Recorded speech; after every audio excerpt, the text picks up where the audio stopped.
네, 안녕하세요. 오늘은 비비를 풀고 조일 때 양쪽이 왜 다른지, 페달을 풀고 조일 때 양쪽이 왜 다른지에 대해서 알아보겠습니다. 그 전에 먼저 비비 방식에 대해서 알아볼게요. 이렇게 비비 쉘이 있고요. 나사산이 있는 방식을 스레드 방식이라고 합니다.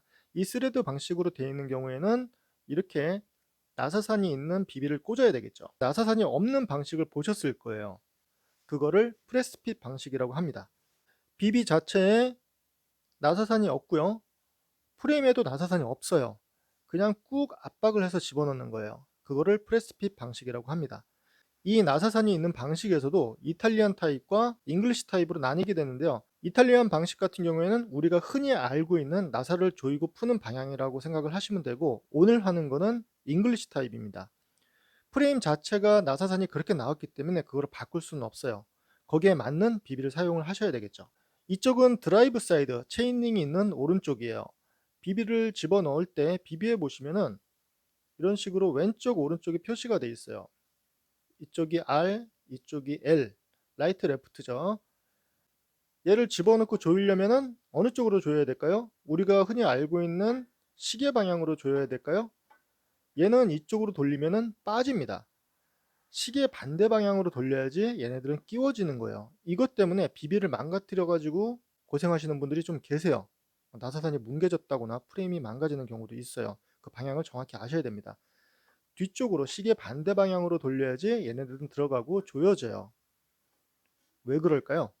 그리고 이 반대쪽 논드라이브 사이드 쪽에서는 똑같이 뒤쪽으로 돌려야지, 우리가 알고 있는 방향으로 돌려야지 조여져요. 양쪽이 다른 거죠. 둘 다 뒤쪽으로, 바퀴를 뒤로 돌렸을 때 돌아가는 방향으로 해야지 얘네들은 조여지고, 바퀴가 앞으로 진행할 때 가는 방향으로 돌리게 되면 양쪽이 풀립니다. 이게 사각 비비뿐만 아니라 이렇게 잉글리시 타입으로 나온 비비도 동일하게 적용이 돼요. 비비 쪽에 보면은 이렇게 나와 있어요. 방향이 왼쪽이라고 돼 있죠. 그리고 조이려면은 이렇게 돌려야지 조여진다라고선 화살표가 돼 있어요. 방향을 잘못 조여서 망가뜨리는 경우가 가끔 가다가 있습니다. 이쪽으로 돌려야지 얘네들은 조여져요. 페달을 한번 볼게요. 이쪽이 드라이브 사이드죠. 체이닝이 있는 쪽을 드라이브 사이드라고 해요. 이 페달을 조이기 위해서는 시계 방향으로 돌려야지 페달이 끼워져요. 좀 전에 비비랑은 다르죠, 방향이. 얘는 그냥 정방향이죠. 풀려면은 뒤쪽으로 돌려야지만 빠지고요. 그럼 왼쪽 페달 한번 볼게요. 왼쪽 페달은 이쪽으로 돌려야지 조여져요. 뒤쪽으로 해야지 빠지고요. 헷갈리죠? 왜 이렇게 복잡하게 해놨을까요? 다 똑같은 방향으로, 우리가 알고 있는 시계 방향으로 돌렸을 때 조여지면 좋을 텐데 막 뒤죽박죽 돼 있는 듯한 그런 느낌이죠. 자, 이유를 한번 알아볼게요. 페달을 밟고 이렇게 돌리게 되죠. 이렇게 돌리니까 얘가 뒤쪽으로 가게 해야지 자동으로 조여질 텐데 빠져버리는 거죠. 이 나사선이 반대로 되어 있으면 페달을 돌릴 때마다 페달이 더 꽉 조여질 것 같은데 페달을 돌리면 빠지는 방향이에요. 오른쪽은 어떨까요? 이렇게 돌리죠. 이렇게 돌리면은 얘네들이 뒤쪽으로 돌아가려고 하겠죠. 이렇게 돌아가려고 하겠죠. 얘도 마찬가지예요. 뒤쪽으로 하는 게 빠지는 거예요. 페달을 돌리면은 조여져야 되는데 풀리는 거죠. 비비로 다시 한번 돌아가 볼게요. 크랭크 암이 꽂히고 이쪽으로 회전을 하겠죠. 이쪽을 회전을 하게 되면은 이 비비도 같이 이쪽으로 돌려고 하는 힘이 생길 것 같죠. 근데 이 방향이 풀리는 방향이에요. 회전하는 방향에 다 풀리게 돼 있어요. 저 맞은편도 마찬가지고요. 이 스핀들이 돌아가면은 얘네들이 같이 조여줘야 되는데 오히려 풀립니다. 그러면 이거 자전거 탈 때마다 저절로 풀리는 거 아니야? 라고 생각을 할 수가 있을 거예요. 여기 교보제를 하나 만들어 봤습니다.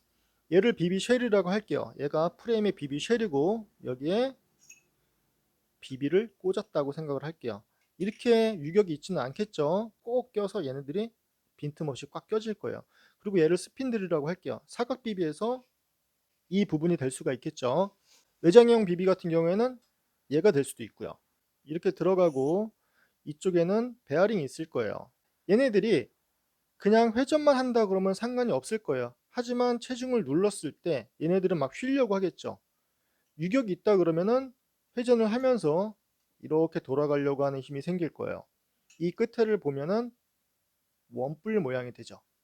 원뿔 모양이 돼서 얘네들이 회전을 할 때 이 부분이 같이 돌아가는 게 아니라 반대로 돌아가는 거예요. 그거를 세차 운동이라고 합니다. 뭐 세차를 열심히 해서 운동이 되는 게 아니라 깊이 들어가면은 좀 복잡하니까 여러분들이 검색을 해 보시면은 금방 아실 거예요. 얘를 돌려 볼게요. 이쪽에 화살표가 있죠? 화살표가 있고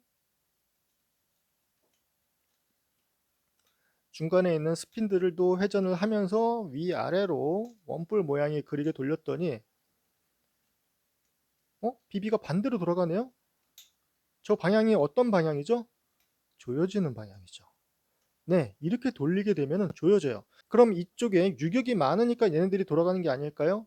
라고 생각하실 분들이 계시는데 아무리 세게 체결이 돼 있다고 해도 큰 힘으로 누르게 되면은 이 베어링에서 오는 저항감보다 이쪽으로 전달되는 힘이 훨씬 더 크다라고 합니다.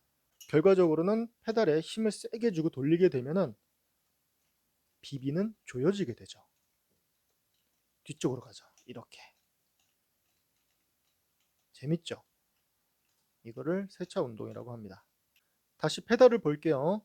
페달을 조이려면은 시계 방향으로 해야지 조여진다고 했죠. 그런데 페달을 조였을 때 얘가 이렇게 돌아가죠.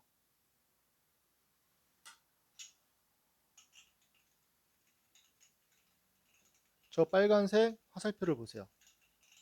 어디로 돌아가죠? 페달이 조여지는 방향으로 돌아가죠. 페달링을 하면 할수록 꽉 조여진다는 뜻이에요. 그렇다고 해서 페달을 덜 조이고 타시면 안 돼요. 페달 조이는 토크는 30Nm 정도라고 합니다. 왼쪽 크랭크암을 한번 볼게요. 왼쪽이고요. 페달을 조이기 위해서는 이렇게 조여야 된다고 했어요. 이렇게. 시계 반대 방향으로 해야지 얘네들은 조여지죠. 그리고 자전거를 타기 시작했어요. 이렇게 되겠죠. 이쪽으로 돌아가는 것 같네요. 그렇죠? 이쪽으로 돌아가죠? 이쪽에서 보면 정확히 아시겠죠. 이쪽으로 돌아가고 있어요.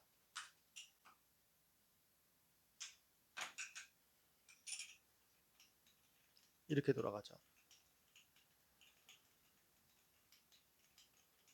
얘도 조여지죠. 시마노 페달 같은 경우에는 페달을 분리하게 되면 안쪽에 이렇게 스핀들이 있어요. 여기에 있는 나사산도 동일합니다. 왼쪽과 오른쪽이 달라요. 회전하는 방향에 따라서 방향이 달라지게 되는 거죠. 왜 페달과 비비가 푸는 방향이 다른지 정확히 아셨을 거예요. 이탈리안 타입이라고 해서 얘네들이 타면서 막 풀린 거는 아직은 못 봤습니다. 뭐 이유가 있겠죠. 근데 과학적으로 봤을 때는 세차 운동 때문에 회전하는 방향의 반대로 얘네들이 조여진다라는 것을 알 수가 있었어요. 항상 안전 라이딩 하시고요. 감사합니다.